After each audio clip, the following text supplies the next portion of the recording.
जो गैप आया है वो काफी बड़ा है। तो इस सब तरह की इसी तरह से जैसे रोजगार का सृजन नहीं हो पा रहा है, तो हमारे पास जो इंडस्ट्रियल पॉलिसी होनी चाहिए, चीन के पास इस पूरे ग्लोबलाइजेशन के दौर में भी एक अच्छी इंडस्ट्रियल और मैन्युफैक्चरिंग पॉलिसी है, हमारे यहाँ नहीं है। जो थी उसको भी हमने उसका एक तरह से समझिए कि उसको स्वाहा कर दिया।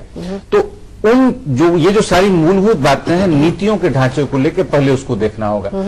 ये तो दूरगामी चीजें हुई। उसके अलावा शॉर्ट टर्म में बहुत सारी चीजें हैं। मसलन इन्फ्लेशन वाली बात है। जो स्थिति रही है पिछले 3-4 वर्षों में वो भयावह है। 70-80% जनता के लिए जो एक महंगाई की दौड़ रही, मुद्रास्फीति का जो दौर रहा है ये और इसके बारे में कुछ भी नहीं किया जा रहा, सोचा तक नहीं जा रहा है।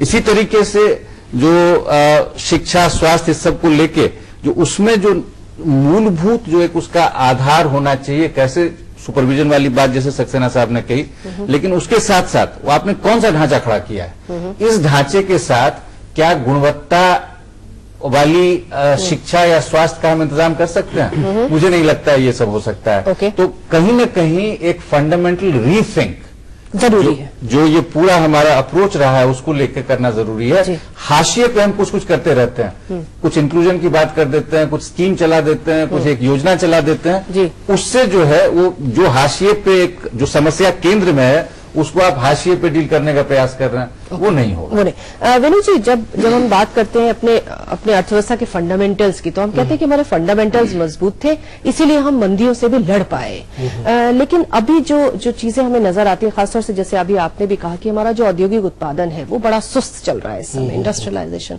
आपने भी कुछ परेशानियों की बात की। आपको क्या लगता है खासतौर से अर्थव्यवस्था के क्षेत्र में अब हमें आगे का रास्ता जो है वो किस प्रकार का लेना पड़ेगा? ये फंडामेंटल्स एक बड़ा अजीब सा टर्म है। फंडामेंटल्स ठीक है, मतलब बुनियादी तौर पे चीजें अच्छी है, मगर उसका पूरा एक्सप्लॉइट